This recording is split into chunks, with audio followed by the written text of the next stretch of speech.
యాదాద్రిలో కేసీఆర్ మాట్లాడుతున్నారు. ప్రత్యక్ష ప్రసారం ద్వారా చూద్దాం. పెద్ద సంఖ్యలో వచ్చింది మీరంతా.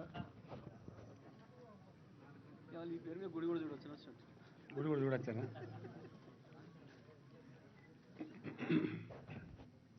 కొద్దిగా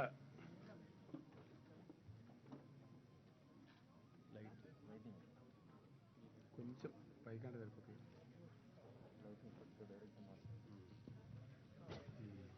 చాలు చాలు.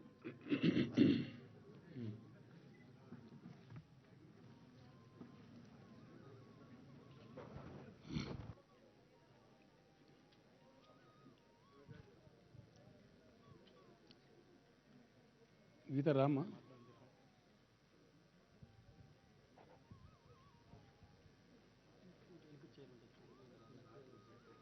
వీడు ఒక వెనక చీర అర్జీ చేయండి.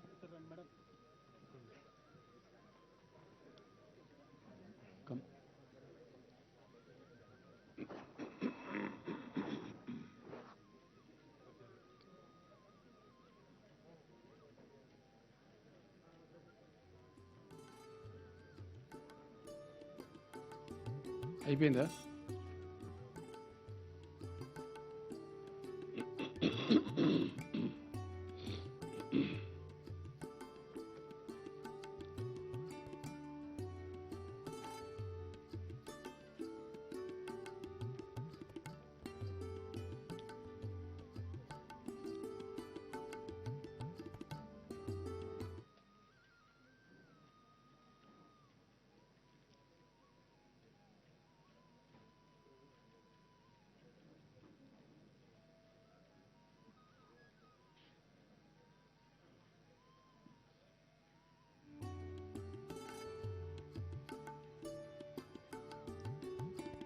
ఈరోజు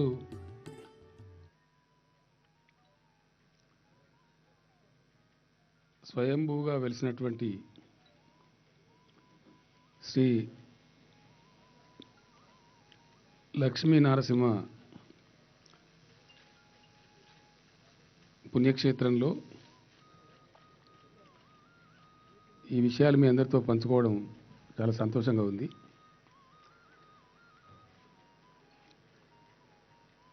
సమైక్య పాలకుల పరిపాలనలో తెలంగాణ ప్రస్థానం చాలా ఇబ్బందికరంగా అన్ని రంగాలలో కూడా విపరీతంగా నిర్లక్ష్యానికి గురైన విషయం మనందరికీ కూడా తెలుసు. ఆ రోజు తెలంగాణ సామాజిక పరమైన వివక్ష గురి కావడమే కాకుండా ఆధ్యాత్మికపరమైన విషయాలలో కూడా చాలా నిరాదరణ జరిగినటువంటి విషయం కూడా మనకు తెలుసు. ఉద్యమ ప్రస్థానంలో పుష్కరాలు పుణ్యనదులైనటువంటి గోదావరి, కృష్ణ, ప్రాణహిత పుష్కరాలు కూడా గతంలో ఇక్కడ నిర్వహించేవారు కాదు. ఉద్యమ సందర్భంలోనే ఆ రోజులలో నేను దాన్ని ప్రస్తావించి ప్రకటిస్తే అది కూడా ఒక ఉద్యమంలాగా, మహోద్యమంలాగా గోదావరి తీరం అంతా కొన్ని వందల ఘాట్లు నిర్మాణం కావడం, ప్రాణహిత తీరంలో నిర్మాణం కావడం, అట్లాగే కృష్ణా తీరంలో నిర్మాణం కావడం చాలా మహోజ్వలంగా తెలంగాణ ఆ పుష్కర శోభను కూడా ఇక్కడి నుంచి యావత్ ప్రపంచానికి ప్రసరింపజేసింది. అద్భుతమైనటువంటి చరిత్ర, గొప్ప సాంస్కృతిక సంపద, గొప్ప చరిత్రను కలిగి ఉన్నటువంటి తెలంగాణ ప్రాంతం చాలా అద్భుతమైనటువంటి ఆధ్యాత్మిక సంపదను కూడా వెలయించిన ప్రాంతం. ఇక్కడ అన్ని రకాల అన్ని శాఖల ఆధ్యాత్మిక పరిమళాలు వెదజల్లినటువంటి అనేక చారిత్రక అవశేషాలను ఈ మధ్య నూతన చరిత్రకారులంతా వెలికితీసి ప్రపంచానికి తెలియజేస్తున్న విషయం కూడా మనందరి ముందే ఉంది.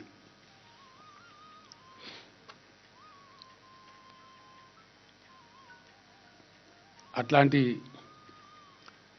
మహోత్కృష్టమైనటువంటి పుణ్యక్షేత్రాలలో తెలంగాణలో చాలా విశిష్టమైనటువంటిది, ప్రముఖమైనటువంటిది, స్వయంభూగా వెలిసినటువంటి శ్రీ యాదగిరిగుట్ట లక్ష్మీ నరసింహస్వామి దేవస్థానం. నేను ఎప్పుడో 50 ఏళ్ల క్రితం చాలా చిన్నగా ఉన్నప్పుడు ఈ క్షేత్రానికి మా కుటుంబ పెద్దలతో రావడం జరిగింది. అప్పుడు మెట్లగుండానే రావాలి ఎవరు వచ్చినా కూడా. అట్లాగే వచ్చి దర్శనం చేసుకొని ఆ అదృష్టాన్ని పొందినటువంటి పరిస్థితి. కానీ తదనంతర కాలంలో మీ అందరి కోసం ఇన్ఫర్మేషన్ కోసం చెప్తా ఉన్నా, మనందరికీ తెలుసు ఆధ్యాత్మిక సంపద కూడా అనేక శాఖోపశాఖలుగా, శైవం కావచ్చు, వైష్ణవం కావచ్చు, బౌద్ధం కావచ్చు, శాక్తేయులు కావచ్చు, అందరూ కూడా నడయాడిన ప్రాంతం మన తెలంగాణ ప్రాంతం. ప్రపంచ ప్రసిద్ధిగాంచినటువంటి అమ్మవారి శక్తి స్వరూపాలు అష్టాదశ పీఠాలు మనకు తెలుసు. అమ్మవారి ఉపాసకులు ఎవరైతే ఉంటారో అష్టాదశ పీఠాలలో ఉపాసన చేస్తేనే వారి ఉపాసన సంపూర్ణమవుతుంది.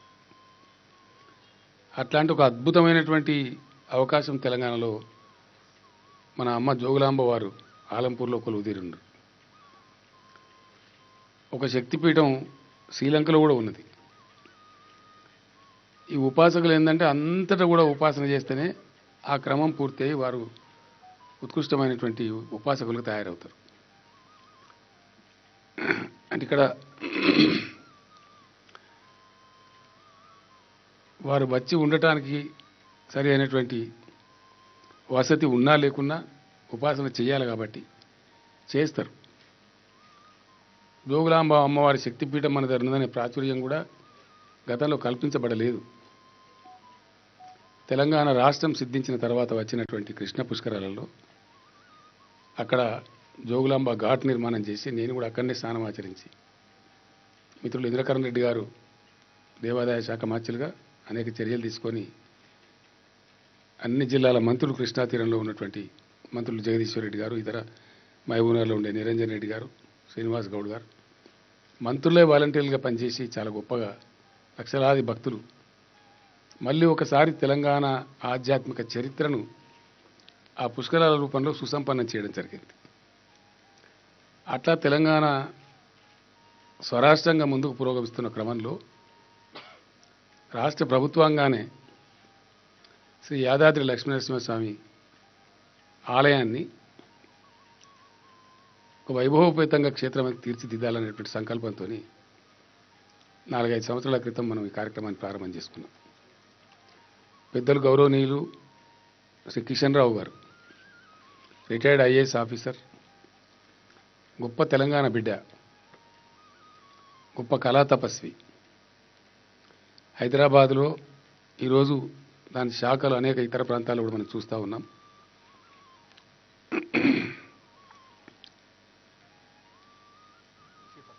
శిల్పకళ మన శిల్పారామం, అది మన కిషన్ రావు గారే దాని సృష్టికర్త. ఈరోజు యావత్తు ప్రపంచమంతా కూడా శిల్పారామం హైదరాబాద్ వస్తే today it's a land mark in Hyderabad. ఇటీవల కాలంలో మూసీ నది ఒడ్డున పెట్టారు ఒక చిన్న ఉపాంగం దానికి.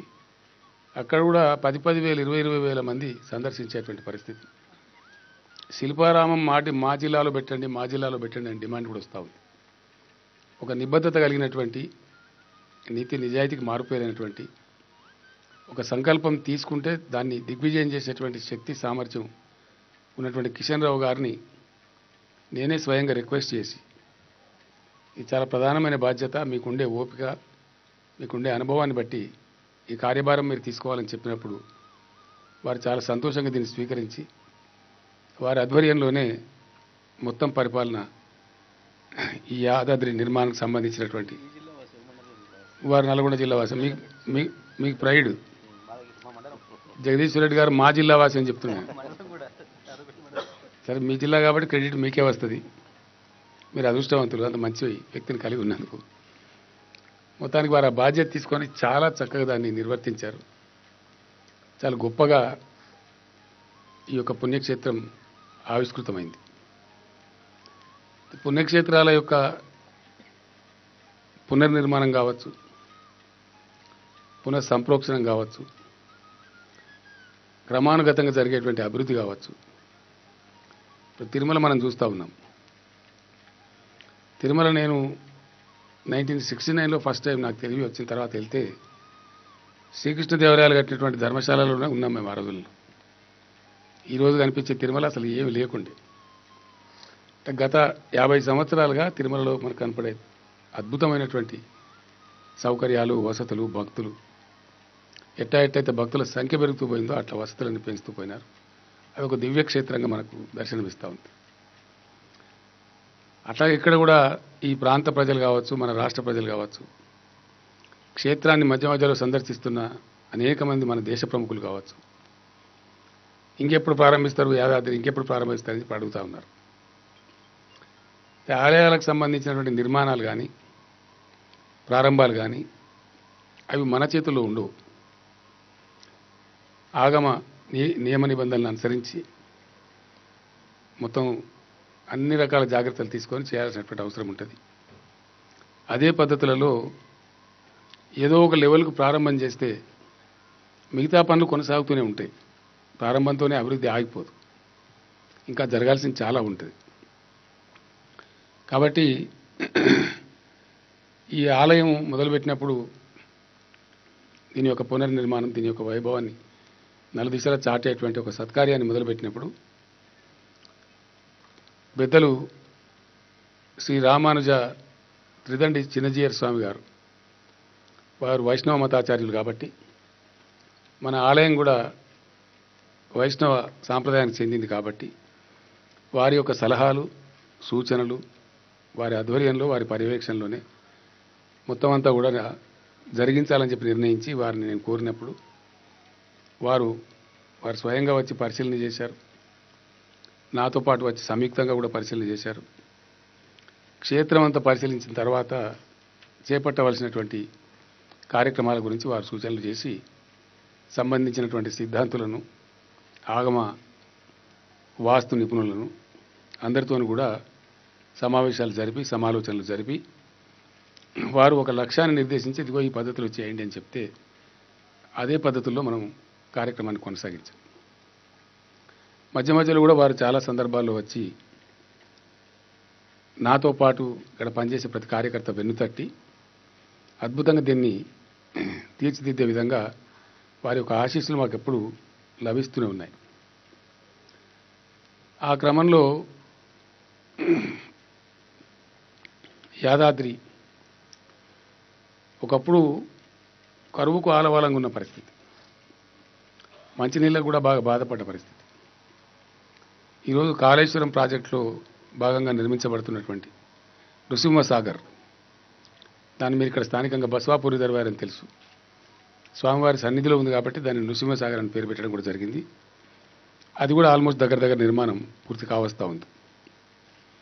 అంటే ప్రతిరోజు లక్ష్మీనరసింహస్వామి వారిని అభిషేకించడానికి కానీ, వచ్చిన భక్తులకు పుణ్య పుష్కరంలో స్నానాలు చేసేటువంటి, పుణ్యస్నానాలు ఆచరించేటువంటి అవకాశం కానీ ప్రతిరోజు పవిత్ర గోదావరి జలాలతోనే జరిపించుకునేటువంటి మహత్భాగ్యం కూడా ఈ సందర్భంగా మనకు కలిగింది. ఈ నృసింహసాగర్ అంటే బస్వాపూర్ రిజర్వాయర్కు నిరంతరంగా నీళ్లు సరఫరా చేసేటువంటి తెలంగాణలో second largest reservoir Mallanna Sagar. ఈ మధ్యనే దాని పనులు దాదాపు 95% పూర్తయినాయి. అందులో నీటి నిల్వ కూడా దాదాపుగా 10.5 TMC వాటర్ కూడా స్టోర్ కూడా చేయడం జరిగింది. అంటే మనకు బస్వాపూర్ రిజర్వాయర్ కానీ, ఇక్కడ నిర్మితమవుతున్నటువంటి ఇంతకుముందు గండి చెరువుగా పిలువబడేటువంటి లక్ష్మీ తటాకం కానీ ఎప్పుడు నిరంతరం ఫ్రెష్గా ఉండేటువంటి గోదావరి జలాలతోని చాలా అద్భుతంగా ఉంటుందని చెప్పి ఈ సందర్భంగా మీకు తెలియజేస్తా ఉన్నాను.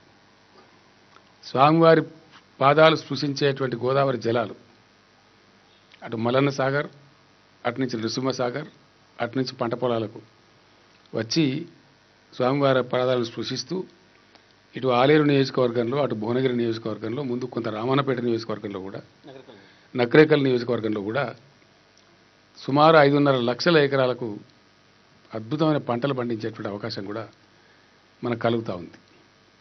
ఇదంతా కూడా స్వామివారి దయగా మేము భావిస్తూ ఉన్నాం.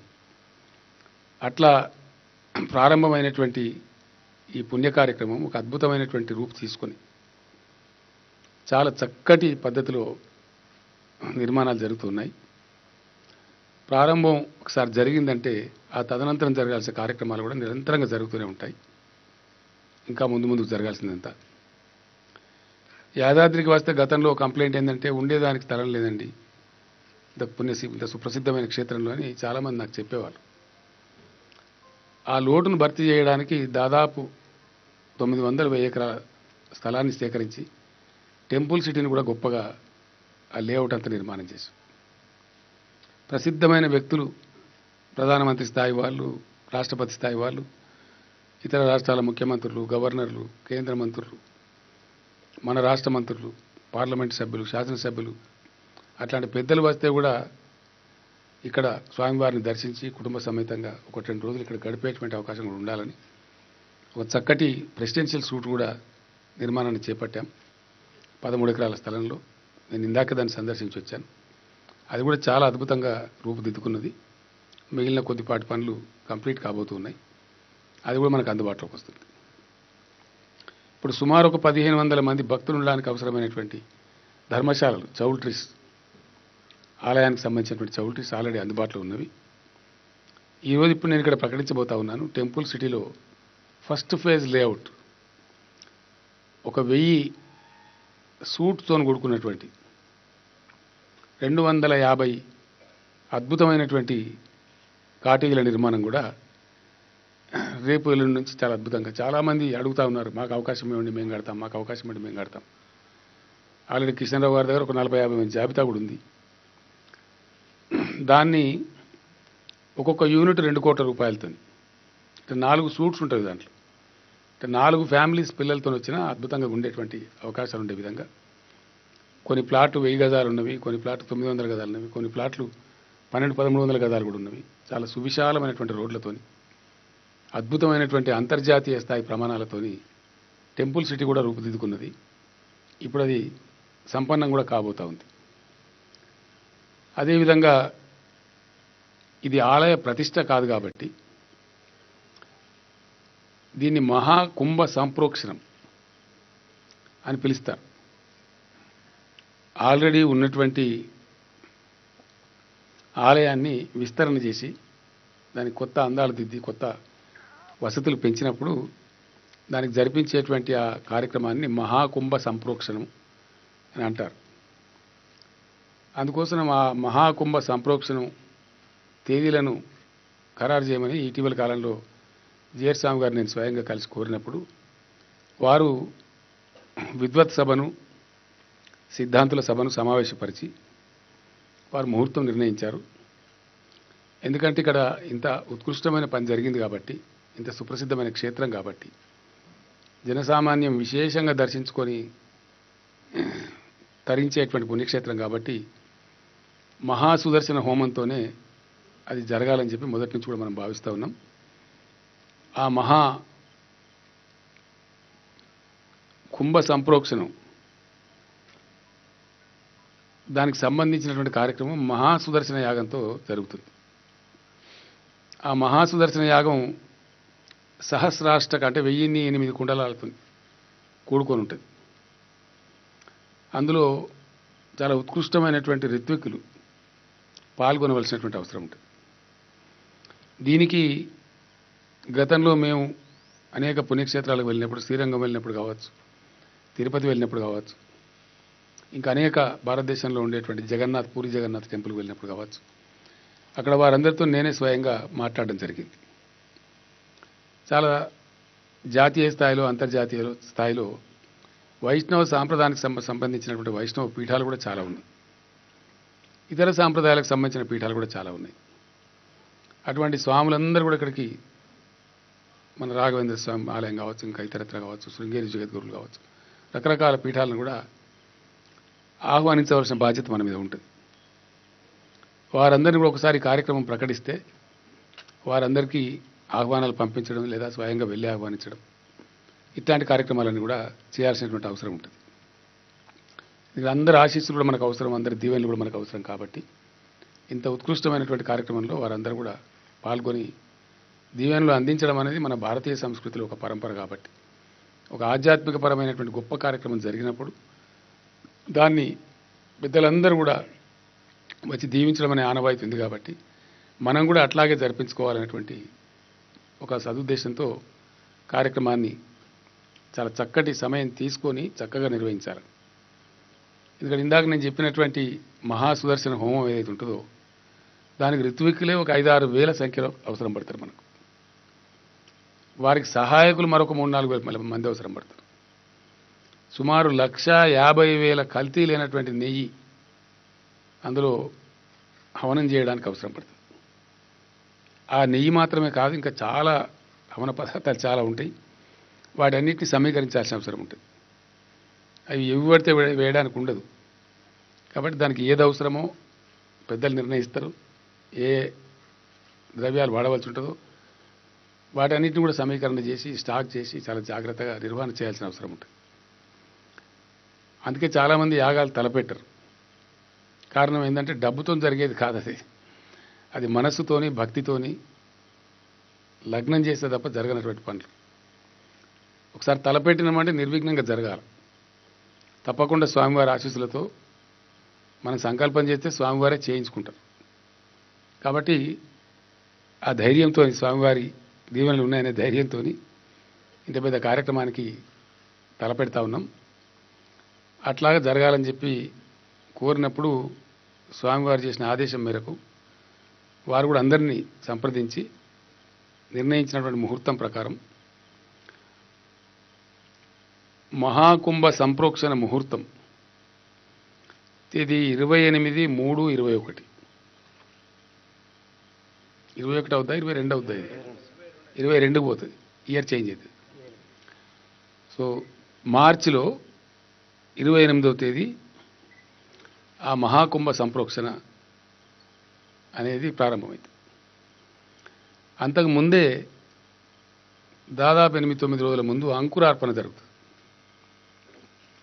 ఈ మహాసుదర్శన యాగం అనేది కూడా 8 రోజుల ముందే ప్రారంభమైంది. సంప్రోక్షణ మాత్రం 28 రోజున జరుగుతుంది. ఇది ఎట్లా నిర్ణయిస్తారంటే దీనికి అనేకమైన విషయాలు ఉంటాయి. సంక్రాంతికి ముందు జరపడానికి వీలు కాదు. దక్షిణాయన కాలం, డెఫినెట్గా ఉత్తరాయణంలో జరగాలి. ఆ ఉత్తరాయణంలో జరగాలంటే మరి సమయం కుదిరి రావాలి. ఈ మొత్తం ఉపాసకులు మనకు లభించాలి. ఒక చోట నుంచి రారు. తర్వాత ఇప్పుడు మనకు శ్రీరంగం నుంచి కావచ్చు, తిరుమల నుంచి కావచ్చు, అనేక ప్రాంతాల నుంచి, భద్రాద్రి నుంచి కావచ్చు, మన తెలుగు రాష్ట్రాలు కాకుండా ఇతర ప్రాంతాల్లో ఉండేటువంటి పీఠాధిపతులు, ఈవెన్ అమెరికాలో ఉండేటువంటి వైష్ణవాలయ పూజారులంతా కూడా వస్తామని చాలా అభిలాషగా ఉన్నారు. వారందరినీ కూడా పిలవాల్సిన అవసరం ఉంటుంది. ఆహ్వానించాల్సిన బాధ్యత మన మీద ఉంటుంది. కాబట్టి అందరికి ఆహ్వానాలు పోవటం, కొంతమందిని ప్రత్యేకంగా కలిసి ఆహ్వానించడం, ఇవన్నీ కూడా జరగాల్సినటువంటి ప్రాసెస్ అంత ఉంటుంది. కాబట్టి మినిమం ఒక 2-3 నెలల సమయం కూడా మనకు అవసరం ఉంటుంది. సో అందువల్ల అంతకు ముందు కూడా శ్రీ జిఎస్ స్వామి వారు ఒక చాలా గొప్ప కార్యక్రమాన్ని తలపెట్టారు. ఒక రకంగా మన అదృష్టం, అంతర్జాతీయంగా అత్యంత ప్రసిద్ధమైన నగరం మన హైదరాబాద్ నగరం. హైదరాబాద్ నగర ఖ్యాతిని ప్రపంచవ్యాప్తం చేసే విధంగా వారు గొప్ప అసెట్ని మనకి యాడ్ చేశారు. హైదరాబాద్లో చాలా చాలా రోజులుగా కార్యక్రమాలు జరుగుతూ ఉంది. వైష్ణవాచార్యులు మహానుభావులు శ్రీ రామానుజ స్వామి వారు. రామానుజ స్వామి గురించి చాలామందికి తెలియదు. వారు ప్రజలందరికీ భగవంతుణ్ణి దర్శించే అవకాశం ఉండాలా, ప్రజలందరికీ భగవంతుడు సమానమే అని చెప్పినటువంటి ఒక సమతామూర్తి శ్రీ రామానుజుల వారు. ప్రపంచానికి ఒక గొప్ప సామ్యవాద సిద్ధాంతాన్ని, సమతా సిద్ధాంతాన్ని చాటి చెప్పినటువంటి మహాగురువులు. వారు జన్మించి 1000 సంవత్సరాలు దాటింది. ఇప్పుడు 1004 సంవత్సరం జరుగుతూ ఉంది. సో 1000 సంవత్సరాలు వారి రామానుజుల వారి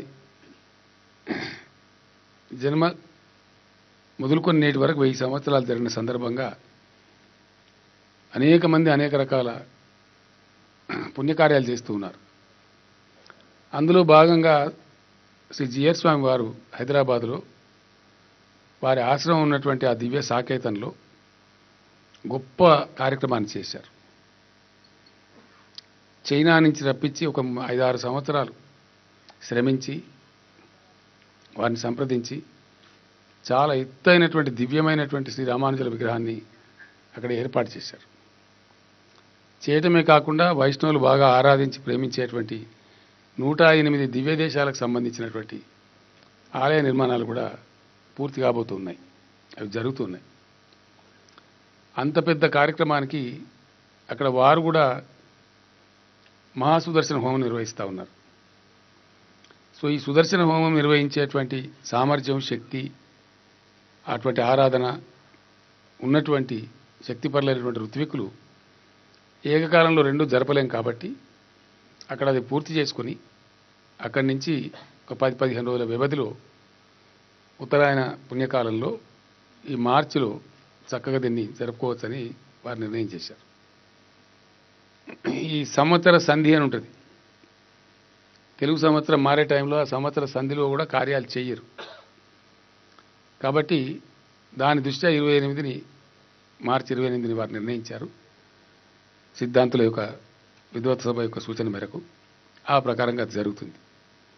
అది నిర్విఘ్నంగా జరగాలని, స్వామివారి ఆశీస్సులు సంపూర్ణంగా ఉండాలని, చిన్న మనుషులమైనటువంటి మేము తెలిసో తెలియక ఏదైనా పొరపాట్లు చేసినా స్వామి నిండు హృదయంతో మమ్మల్ని క్షమించి తమ కార్యాన్ని తామే జరిపించుకోవాలని చెప్పి ఈ సందర్భంగా పరిపూర్ణమైన హృదయంతో స్వామివారిని కూడా నేను ప్రార్థిస్తూ ఉన్నాను. ఏమైనా పొరపాట్లు మా వల్ల జరిగినా క్షమించాలని కూడా వేడుకుంటా ఉన్నాను. ఆ కార్యక్రమం సందర్భంలో అనేక లక్షల మంది యాదాద్రిని దర్శించేటువంటి సందర్భం కూడా ఉంటుంది.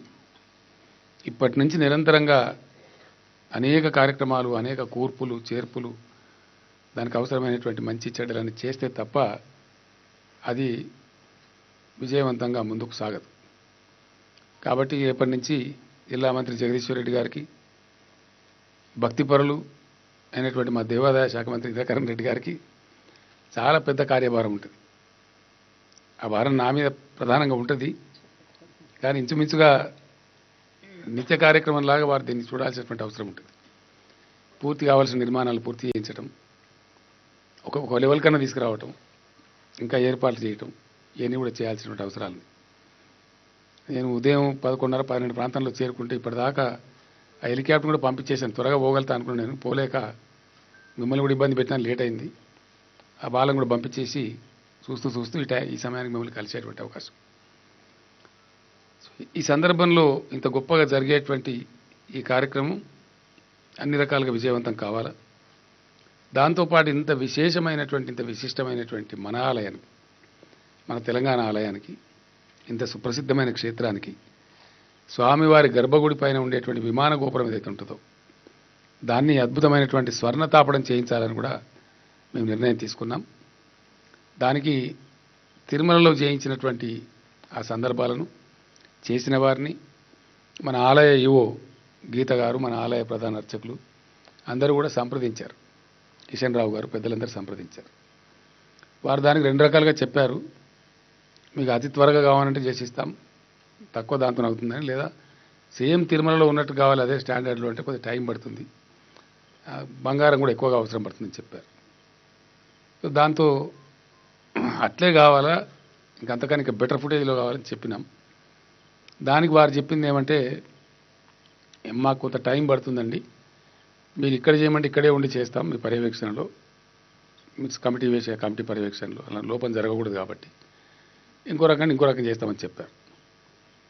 దానికి వారు ఇచ్చినటువంటి ఎస్టిమేట్లో ఏంటంటే మనకు 125 kg 165 కిలోల 25 కిలోల బంగారం దానికి అవసరం పడతా ఉంది. సో ఈ మధ్య కాలంలో మన శాసనసభ అదే 125 కేజీలు కేజీ అయిపోయింది. 125 తులాలు అది ఒకటే మనిషి ఇచ్చేస్తాడు, ఒక మనిషి ఇచ్చేస్తాడు. 125 kg కావాలని చెప్పి వారు చెప్పారు. సరే, సంతోషంగా దాన్ని స్వీకరించి అది చేయించాలని నిర్ణయం చేశాం. డబ్బు రూపంలో దాని వాల్యూ చూస్తే ఒక 60-65 కోట్లు అవుతుంది. ఇంత చేసిన వాళ్ళని ప్రభుత్వాన్ని కూడా ప్రభుత్వం చేయవచ్చు.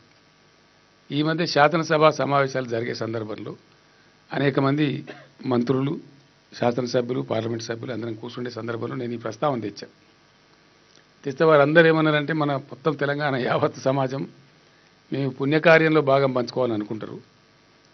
ప్రతి గ్రామాన్ని మనం ఇన్వాల్వ్ చేయాలి, దీంట్లో ప్రతి నియోజకవర్గాన్ని ఇన్వాల్వ్ చేద్దాం, ప్రజలందరూ కూడా తమదిగా భావించి ఒక ఎమోషన్లో కదిలి వచ్చేటువంటి కార్యక్రమం ఏర్పాటు చేద్దామని చెప్పారు. కలిగిన వారు కలిగినంత, ఇంత అంత అని లేదు. వ్యక్తులుగా ఇవ్వవచ్చు, గ్రామాలుగా ఇవ్వవచ్చు. మనకు 12,769 గ్రామ పంచాయతీలు ఉన్నాయి. 3,600 పైచీలకు మున్సిపల్ వార్డ్స్ ఉన్నాయి. 142 మున్సిపాలిటీస్ ఉన్నాయి. హైదరాబాద్ లాంటి మహానగరం ఉంది. మన వాళ్ళు కోరింది ఏంటంటే ప్రతి గ్రామ పంచాయతీ నుంచి చేతనైనంత వాళ్ళు మాసమెత్తో, వీసమెత్తో, గుంజెత్త అయినా పర్వాలేదు, పావుతులం అయినా పర్వాలేదు, వాళ్ళు ఇన్వాల్వ్ చేయాలా. వాళ్ళ గ్రామాలలో ఆ నృసింహ పూజా కార్యక్రమాలు చేసి ఆ డబ్బు రూపంలో వాళ్ళు తెచ్చి కమిటీ వారికి అప్పచెప్పినట్టయితే వారు ఈ బంగారం కూడా మనం అక్కడిక్కడ మార్కెట్లో కొనడానికి ఉండదు. మేలైనటువంటి బంగారం కావాలా, సరి అయిన పద్ధతిలో రావాలా. కాబట్టి రిజర్వ్ బ్యాంక్ ఆఫ్ ఇండియా నుంచే కొనాలని చెప్పి నిర్ణయం చేసినాం. ఎటువంటి పిచ్చి కార్యక్రమాల మధ్యలో జరగడానికి ఆస్కారం లేదు. కాబట్టి ఆ నిధుల కూర్పంతా చేసుకొని రిజర్వ్ బ్యాంక్ ఆఫ్ ఇండియా నుంచి మనం కొన్నట్టయితే మనకు చాలా నికార్స్ అయినటువంటి గోల్డ్ కూడా లభ్యమవుతుంది. ఇక్కడ ఏ ఇబ్బంది లేకుండా కూడా ఉంటుంది. సరే, మన కమిటీ పర్యవేక్షణలో దాంట్లో ఐఏఎస్, ఐపీఎస్ అధికారులు ఉంటారు, ఆలయ ప్రధాన అర్చకులు ఉంటారు, ఈఓ గారు ఉంటారు. ఆ కమిటీ పర్యవేక్షణలో తిరుమలలో ఎట్లా చేశారో మనం అట్లాగే చేయించుకున్నట్టయితే అది శాశ్వతంగా మనకు గొప్పగా ఉండిపోయే అవకాశం ఉంటుంది. అట్లాగా చాలామంది ముందుకు వచ్చారు. చాలా తమాషగా ఉంది. అన్ని గ్రామాల నుంచి సేకరించాలనుకుంటే ఈరోజు నేను బయలుదేరే సమయానికి మాట్లాడిన మిత్రులు చాలామంది మేము పాలు పంచుకుంటాం అని చెప్పి చాలా పెద్ద ఎత్తున వాళ్ళు ఆఫర్ చేస్తూ ఉన్నారు.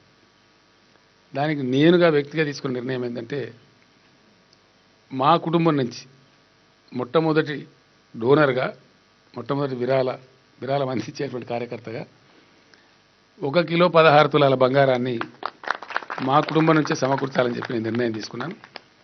నేను కిషన్ రావు గారికి ఆ చెక్కును కూడా 2-3 రోజులు అందజేస్తాను. ఆ సందర్భంలో మా టెక్నికల్ ఎడ్యుకేషన్ మన కార్మిక శాఖ మంత్రి మల్లారెడ్డి గారు వారు ముందుకొచ్చి వారు చెప్పారు, నేను కూడా వస్తాను సార్ మీతో సందర్శనానికి పుణ్యక్షేత్రానికి. నేను నా తరఫున మా కుటుంబం నుంచి 1 కేజీ, మా మేడ్చల్ నియోజకవర్గం నుంచి 1 కేజీ బంగారాన్ని మేము సమర్పిస్తామని వారు ప్రకటించారు. అట్లాగే మా నాగర్ కర్నూలు ఎమ్మెల్యే జనార్దన్ రెడ్డి గారు వారు మాకు 2 వ్యాపార సంస్థలు చాలా పెద్దవి ఉన్నవి. వారు జిఆర్ స్వామి గారి ఆధ్వర్యంలో అనేక లక్ష్మీ అమ్మవారి యాగాలు చేశారు. వారి అత్తగారు ఊరేనా? మీరు కిషన్ రావు గారు మీ ఊరే, జనార్దన్ రెడ్డి గారు మీ ఊరే. నల్లగొండ వాళ్ళు హుషారు అసాధ్యులు. మొత్తానికి వారు ముందుకు వచ్చి 2 పెద్ద సంస్థలున్నవి, అక్కడ అమ్మవారి లక్ష్మీ యాగాలు చేశాం. అమ్మవారి దయ వల్ల మాకు కూడా చాలా సంపద సమకూరింది. మేము ఆ 2 సంస్థల పేట 2 కేజీల బంగారం మేము కూడా వెంటనే అందజేస్తామని వారు ముందుకు వచ్చారు. అట్లాగే చాలా భక్తి తత్పరులు మొన్నటి వరకు తిరుమల దేవస్థానంలో అధికారిక సభ్యులు కూడా ఉన్నారు. అక్కడ మిత్రుడు కావేరి భాస్కర్ రావు గారు వారు కావేరి సీడ్స్ సంస్థ తరఫున మేము కూడా 1 కేజీ బంగారం ఇస్తామని చెప్పి వారు ముందుకు వచ్చారు. అట్లాగే పెద్దలు దామోదరరావు గారు వారి నుంచి కూడా వారి కుటుంబం నుంచి 1 కేజీ బంగారం మేము సమర్పిస్తాం స్వామివారికి అని చెప్పి వారు ముందుకు వచ్చారు. ఇట్లాగే వీళ్ళందరూ కూడా ముందుకొచ్చి ప్రకటించారు. నేను వస్తూ ఉంటే ఈరోజు పొద్దున్న నాకు చాలామంది ఎమ్మెల్యేలు సిద్దిపేట ఎమ్మెల్యే హరీష్ గారు వాళ్ళతో కూడా ఫోన్లు చేశారు. మాది కూడా ప్రకటించండి అని చెప్పారు. స్వామివారు ఫోన్ చేశారు, జిఆర్ స్వామి గారు, మీరంతా భక్తులంతా ఇస్తా ఉంటే మేము ఇవ్వకుండా ఎట్లా ఉంటాం అని చెప్పి వారు జిఆర్ పీఠం నుంచి కూడా చెప్పిందా. జిఆర్ స్వామి గారు జిఆర్ పీఠం నుంచి కూడా 1 కేజీ బంగారం వారు కూడా స్వామివారి కోసం ఇస్తామని చెప్పి వారు చెప్పారు. ఇట్లాగా అద్భుతమైనటువంటి ఇవి వస్తూ ఉన్నాయి. అట్లనే చాలామంది ఎమ్మెల్సీలు కూడా పొద్దున్న నాకు ఫోన్ చేశారు. మేము మా కుటుంబం నుంచి ఇస్తాం, ప్లస్ మా నియోజకవర్గం నుంచి కూడా మీరు కోరిన పద్ధతిలో సేకరణ చేసి ఇస్తామని చెప్పారు. నాకు తెలిసి కొంచెం ఎక్కువనే వచ్చే అవకాశం నాకు కనపడతా ఉంది. ఇది చెప్దాం, మనం వారినే ప్రకటించమందాం, బాగుంటుంది అది. ఇంకా చాలామంది ఉన్నారండి. ఇప్పుడు మీ ప్రకటనగా నేను 4 గంటలకు ప్రెస్ పెడతా అనుకున్నాను, యాక్చువల్గా 4-5 గంటలకు. వాళ్ళందరూ మీరు చూసి మేము వెంటనే మేము ఇక్కడ ప్రకటన ఇస్తాం సార్ అంటే మంచిదని చెప్పారు. మీ యథాశక్తి మీరు చెప్పండి అని చెప్పినాం. బహుశా ఇప్పుడు కొంతమంది చెప్తారేమో. అట్లాగా ఒక గొప్ప పుణ్యక్షేత్రం, గొప్ప ఆధ్యాత్మిక సంపద వెలయించేటువంటి దివ్యక్షేత్రం వెలిసింది కాబట్టి తెలంగాణ ఎంత ఆధ్యాత్మిక పరంగా ఎంత పండిన నేల అనే దానికి కూడా ఇది ఒక తార్కాణం. ఈ ఈ ఆఫర్స్ రావడం అనేది ఎటువంటి అద్భుతమైనటువంటి ఇక్కడ ఉంది అవకాశం అనేది మనకు కనపడతా ఉంది. సో ఇంతమంది భక్తి తత్పరులు, స్వామివారి పట్ల చాలా గొప్ప భక్తి భావన ఉన్నటువంటి వాళ్ళు చాలామంది ఉన్నారు. ఇంకా చాలామంది ముందుకు రావచ్చు నాకు తెలిసి. అట్లాగా ఈ అన్ని గ్రామాలను సేకరించేది అంటే నేను ఎంతవరకు చెప్తున్నా అంటే వాళ్ళు బంగారం ఇవ్వక్కర్లేదు, గ్రామం నుంచి ఒక 11 రూపాయలు ఇచ్చినా చాలు. ఈ మధ్య మేము చాలా ఒక దాదాపు 4,000 గిరిజన తండాలు, గిరిజన గూడాలన్నీ పంచాయతీలు చేశాం. వారి మీద ఏం బలవంతం ఉండదు, వారి పార్టిసిపేషన్ కావాలని కోరుతున్నాం అంతే. వారు ఒక 11 రూపాయలు ఇచ్చినా చాలు, దాన్ని కూడా ఈ బంగారం కొనే డబ్బులో కలిపేసి కొంటాం. ఆ సెన్స్ ఆఫ్ పార్టిసిపేషన్ మొత్తం యావత్తు ప్రజానికం నుంచి రావాలి. ఈ ఆలయం మాది, ఈ రాష్ట్రం మాది, ఈ ఆధ్యాత్మిక సంపద మాది అని ఒక గొప్ప భావన అందరు కలిగి ఉండాలనేటువంటి దాంతో రాష్ట్రం యావత్తు ఏకోన్ముఖంగా ముందుకు సాగాలనే ఒక సదుద్దేశంతో మా ఎమ్మెల్యేలు ప్రతిపాదించారు. దాంట్లో భాగంగానే దీన్ని ప్రకటిస్తా ఉన్నాం. మంటపం కావచ్చు, మిగతా కాటేజెస్ కావచ్చు, చాలా జరుగుతాయి.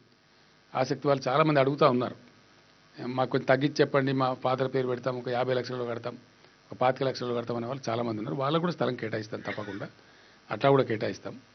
అది తరగతులు ఉంటుంది కాబట్టి. సో ఇంత దివ్యమైన క్షేత్రంలో తిరుమలలో మనం చూస్తూ ఉంటాం, తిరుమలకు వచ్చిన వాళ్ళు 2 రోజులు 3 రోజులు ఉండిపోతారు. అనేక రకాల పిల్లలను తీసుకొని వచ్చి అసలు తిరుమలలో స్వామివారి దర్శనం అయిన తర్వాత చాలామంది సాయంత్రం అయిందంటే మొత్తం వచ్చి బ్రహ్మాండంగా తిరుగుతూ ఉంటారు పిల్ల పాపలతో. మనం కూడా తిరిగినటువంటి వాళ్ళమే. ఇక్కడ కూడా మనం కూడా అట్లా జరగాలని కోరుకుంటా ఉన్నాం, అంతే వైభవంగా జరగాలని.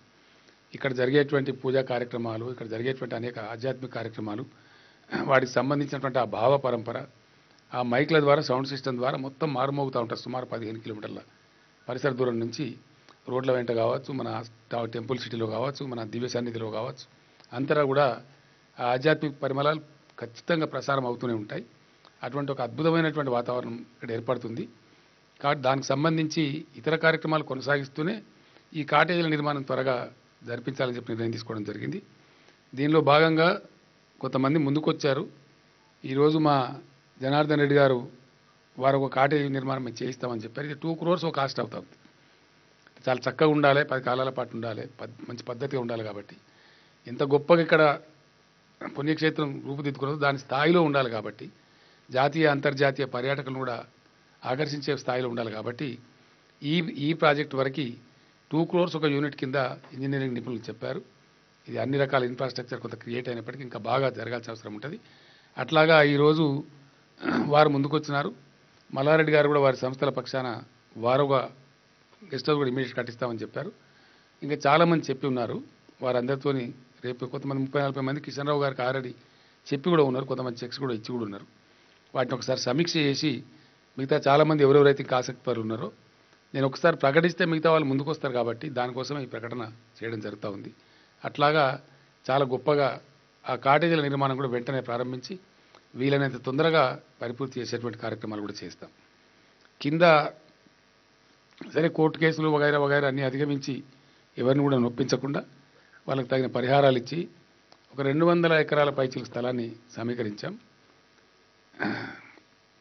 స్వామివారి పుణ్యక్షేత్రం చుట్టూ ఉన్నటువంటి రింగు రోడ్డు లోపల ఆ పవిత్రత ఉండాలి కాబట్టి, పవిత్రత నెలకొని ఉండాలి కాబట్టి ఎటువంటి ఇతర కార్యక్రమాలు జరగడానికి వీలు లేకుండా మనం చర్యలు కూడా తీసుకున్నాం. కొండపైన కూడా ఈ 2 గెస్ట్ హౌస్లు తప్ప మరేది లేదు. మీకు చూస్తూ ఉన్నారు. గతంలో చాలా గందరగోళంగా ఉండేది పరిస్థితి. పైన ఆ పవిత్రత మెయింటైన్ కావాలంటే ఏది కూడా ఉండకూడదు. పుష్కరిణి కూడా పైన ఉండకూడదనే ఉద్దేశంతో ఓన్లీ దేవ పుష్కరిణి వరకే స్వామివారి అభిషేకం కోసం పుష్కరిణి వాడుకుంటూ కింద అద్భుతమైన పుష్కరిణి, కళ్యాణ కట్ట నిర్మాణాలు జరుగుతున్నాయి. వాటిని వీలైనంత వేగంగా పూర్తి చేస్తాం. ఎందుకంటే ఏమైనా ఒకసారి ఆలయం పునఃప్రారంభం చేస్తే భక్తులు విరివిగా వస్తారు కాబట్టి వారికి కష్ట నష్టాలు లేకుండా జరుగుతూ ఉంది. ఆ దీక్షాపరుల మంటపం కూడా ఆల్మోస్ట్ పూర్తిగా వచ్చింది. మిగిలిన నిర్మాణాలు ఇప్పుడు వర్షాలు కూడా తగ్గుముఖం పట్టాయి కాబట్టి చాలా వేగంగా ఈ ముహూర్తానికి అందుకునే విధంగా కూడా చాలా కార్యక్రమాలు జరుగుతాయి. బస్ స్టాండ్ కూడా ఏదైతే ఉందో అక్కడ ఇందాక ఆర్టీసీ అధికారులు కూడా వచ్చారు, వారితో కూడా నేను మాట్లాడినాను. వారికి కూడా డబ్బులు శాంక్షన్ చేశాం. ఈరోజు 6,90,00,000 అవుతా ఉంది మా బస్ స్టాండ్ నిర్మాణం కంటే, గవర్నమెంట్ నుంచి ఇస్తామని చెప్పాం. రేపే వాళ్ళకి నిధులు కూడా విడుదల చేస్తాం. ఈ ముహూర్తం లోపలనే కంప్లీట్ చేయమని కూడా చెప్పాం. ఈ లోపల ఆలయ అధికారులకు కూడా చెప్పాం, ఫ్రీ బస్సు మనం కొండపైకి నడపాలి భక్తులకు, పేదవాళ్ళు కూడా వస్తారు కాబట్టి. ఆ పక్కనే ఆర్టీసీ బస్ స్టాండ్ పక్కనే మనం టెంపుల్ బస్ స్టాండ్ కూడా నిర్మాణం చేస్తూ ఉన్నాం. అక్కడి నుంచి ఫ్రీ బస్ సర్వీస్ కూడా కొండపైకి మనం ఏర్పాటు చేసుకుంటాం. ఈ మహా సంప్రోక్షణంతో పాటు, మహాకుంభ సంప్రోక్షణంతో పాటే ఆ ఫ్రీ బస్సును కూడా ఏర్పాటు చేసుకుంటాం. ఆ బస్సులను కొనుగోలు చేయడం కానీ ఇతరత్ర కానీ ఆలయం వాళ్ళంతా దాని చర్యలు కూడా రేపటి నుంచి తీసుకుంటారు. అదంతా కూడా ఏర్పాట్లు జరుగుతాయి. ఈ రకంగా కొండపైన ఉన్నటువంటి బస్ స్టాండ్కి సంబంధించిన నిర్మాణం, కార్ పార్కింగ్ సంబంధించిన నిర్మాణాలు కూడా పూర్తి కావాల్సి ఉంది. వాటిని కూడా చాలా త్వరితగతిలో పూర్తి చేసి మనం ముందుకు వెళ్తాం. ఈ రకంగా తలపెట్టుకున్నటువంటి గొప్ప కార్యం చాలా అద్భుతంగా ఈ స్థాయికి రావటం, భవిష్యత్తులో కూడా ముందు కోసం వెన్నుతట్టి అనేక మంది భక్తిపరులు ముందుకు వచ్చి వారి యొక్క విరాళాలు ప్రకటించడం చాలా సంతోషకరంగా ఉంది. మార్చి మాసంలో చాలా గొప్పగా ఆలయ పునఃప్రతిష్ఠ, పునఃప్రారంభం, ఈ మహాకుంభ సంప్రోక్షణ కూడా చేసుకొని మళ్ళీ భక్తులందరికీ అవకాశం కల్పించే విధంగా మనం ముందుకు సాగుదామని తెలియజేస్తూ, మనందరికీ శ్రీ లక్ష్మీనరసింహస్వామి వారి ఆశీస్సులు సంపన్నంగా అందాలని, స్వామివారి దయ ఎలవేళలా ఉండాలని, మన రాష్ట్రం వారి దివ్య సన్నిధిలో సుభిక్షంగా ముందుకు సాగాలని చెప్పి కూడా కొనసాగుతున్నాం. మరొక శుభవార్త కూడా మీకు చెప్పాల్సిన అవసరం ఉంది. మీ ఎమ్మెల్యే, స్థానిక ఎమ్మెల్యే గారు చాలా ఆసక్తిగా చూస్తూ ఉన్నారు. యాదాద్రిలో ఇంత దివ్య పుణ్యక్షేత్రంలో అద్భుతమైనటువంటి కట్టడాలు ఇంకా చాలా వస్తాయి. లక్షల సంఖ్యలో విశేషంగా భక్తులు కూడా వస్తూ పోతూ ఉంటారు. కాబట్టి యాదగిరి, ఇంతకుముందే జిల్లా కలెక్టర్ గారికి నేను ఆదేశం ఇచ్చాను, రేపు ఎల్లుండి ఆ సివరేజ్ బోర్డు వాళ్ళని కూడా పంపిస్తాం, జలమండలి, హైదరాబాద్ జలమండలి వాళ్ళను. ఎందుకంటే ఎంటైర్ యాదాద్రి అంటే టెంపుల్ సిటీ కావచ్చు, పాతగుట్ట కావచ్చు, లేదా యాదాద్రి మున్సిపల్ పరిధి కావచ్చు, మన స్వామివారి పుణ్యక్షేత్రం మనం ఉన్నటువంటి ప్రదేశం కావచ్చు, లేదా కొత్తగా మనం డెవలప్ చేస్తున్నటువంటి ప్రదేశం కావచ్చు, అంతా కూడా కంప్లీట్గా 2 రకాల డ్రైనేజ్ సిస్టమ్ మనకు కావాలి. ఒకటి ఎటువంటి దుర్వాసన లేకుండా అండర్ గ్రౌండ్ డ్రైనేజ్ సిస్టమ్, అదేవిధంగా వర్షాకాలంలో స్టామ్ వాటర్ డ్రైనేజ్ సిస్టమ్, వరద నీటిని కూడా తీసుకుపోయే సిస్టమ్స్ పటిష్టంగా ఇక్కడ ఉంటేనే మనకు చాలా చక్కగా ఉంటుంది. కాబట్టి దాన్ని ఎస్టీపీలు అంటే సివరేజ్ ట్రీట్మెంట్ ప్లాంట్స్తో సహా 800 కోట్లైనా సరే శాంక్షన్ చేస్తామని చెప్పాం. అది స్పెషల్ ప్రాజెక్టుగా టేకప్ చేసి వీలైనంత తొందరగా ఎస్టిమేట్స్ కూడా తయారు చేయించి ఆ ప్రాజెక్ట్ కూడా శాంక్షన్ చేస్తాం. ఇది ఒక దివ్యధామంగా, దివ్యమైనటువంటి ఇదిగా ఉండాలి. కాబట్టి అదే సందర్భంలో జిల్లా కలెక్టర్ గారికి ఇంకో మాట కూడా చెప్పాం, తప్పకుండా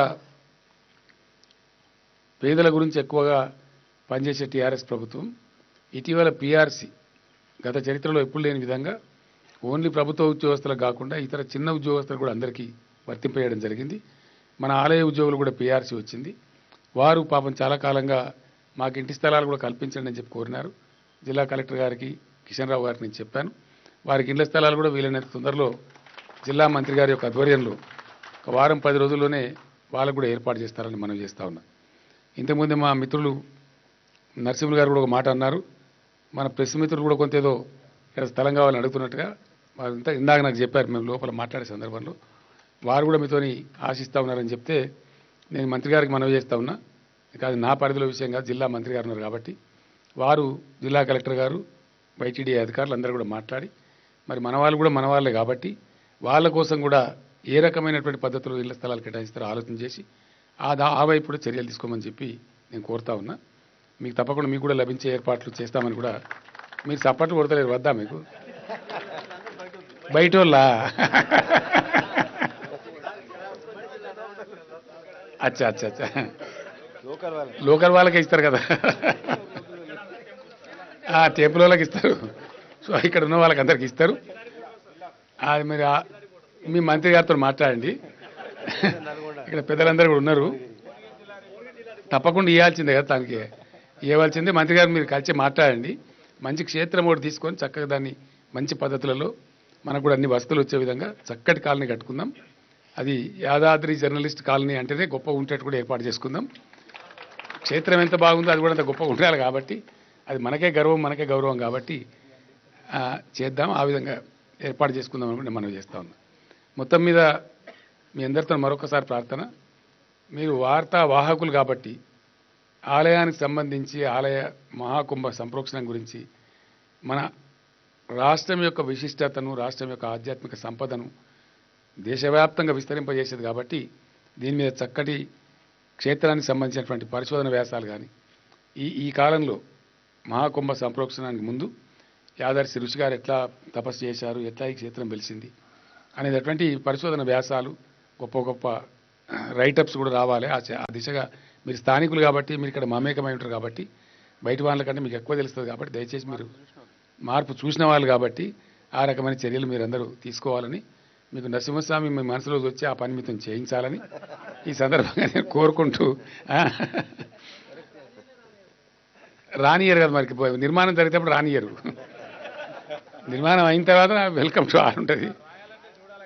లేదు తర్వాత ఒక దశలో రానియకపోవడమే కరెక్ట్. ఒక దశలో మిమ్మల్ని రానియకపోతే తప్పు అవుతుంది, రానియకపోతే తప్పు అవుతుంది. కాబట్టి అది మాకు సంబంధించింది కాదు. ఆలయ వాళ్ళ ధర్మకర్తలు ఉంటారు, వాళ్ళంతా ఆచార్యులు కానీ నిర్మాణకర్తలు కానీ వాళ్ళు చేస్తారు. మొత్తం మీరు రాకుండా ఎట్లా జరిగితే నాకు అర్థం కాదు. అయ్యగారు లేని పెళ్లి కాదన్నట్టు మీరు లేని వార్త బయటకెట్ట అది జరగడానికి ఆస్కారమే లేదు. మాకు మీకు ఎప్పుడు రోజు పొద్దులైతే సంబంధమే ఉంటుంది.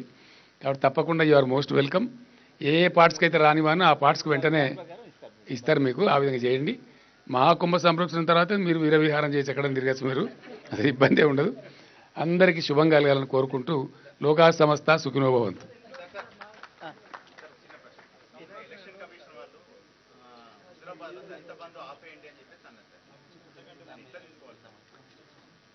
సరే, అది కొంచెం వాళ్ళ పరిధిలో అతిక్రమించినట్టు కనపడతా ఉంది. ఆన్గోయింగ్ స్కీమ్ అది. ఒక విషయం ఏంటంటే గతంలో నేను ఏం చెప్పినా ఏ విధంగా దాన్ని సాధించి చూపెట్టినామో తెలుసు అందరికీ. మీరు అడిగిన కాబట్టి చెప్తున్న సందర్భం కాదు, కానీ but still because I need to say. ఆయన అడిగినప్పుడు చెప్పకపోతే మిగతా వాళ్ళంతా అడిగితే చెప్పకుండా పోయిందనే మాట కూడా వస్తుంది. హుజూరాబాద్ నియోజకవర్గం కావచ్చు లేదా ఈ రాష్ట్రంలో ఉండే దళిత బిడ్డలకు నేను చెప్పేది ఒకటే మెసేజ్. నేను ఏది చేపట్టినా దాని విజయ తీరాలకు చేర్చిన తప్ప వెనకకు పోలేదు. మంచి చెడ్డు అన్ని విచారించే దీన్ని చేసుకున్నాం. తెలంగాణలో ఒక సామెత ఉంటుంది, తొండబిర్రు యాందాకా అంటే ఎనుగుల దాకా అని. ఎన్ని రోజులు ఆపుతారు ఎలక్షన్ కమిషన్ ఆఫ్ ఇండియా? 38కు పోలింగ్ అయిపోతుంది, నవంబర్ 2 నాడు రిజల్ట్ అయిపోతుంది. నవంబర్ 4వ తారీఖు నుంచి దర్జాగా నేనే స్వయంగా పోయి వాళ్ళకందరికి పంపిణీ చేస్తా. ఎవరు ఏం చింత చేయాల్సిన అవసరం లేదు. ఎవరి పనులు వాళ్ళు చేసుకోండి మంచిగా. దాని ద్వారా పెద్ద చిన్నబుచ్చుకునే అవసరం కూడా లేదు. ఆ కార్యక్రమాన్ని మొదలుపెట్టినాము, ఆఫ్ ద వే ఉంది కాబట్టి నిర్విఘ్నంగా కొనసాగుతుంది. ఈ ఎన్నికల కమిషన్ సృష్టించింది చాలా చిన్న ఆటంకం తప్ప దానికి nothing to be worried. Thank you.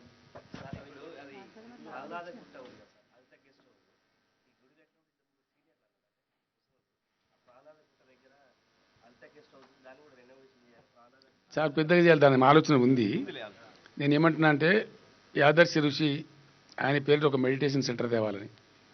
నేను ఇంకొక మాట కూడా మీకు మనవి చేస్తూ ఉన్నా. నాకు ఈ మధ్య చాలామంది కలుస్తూ ఉన్నారు, మాకు స్థలం ఇవ్వండి, యూనివర్సిటీ పెడతామని వచ్చిన వాళ్ళు ఉన్నారు.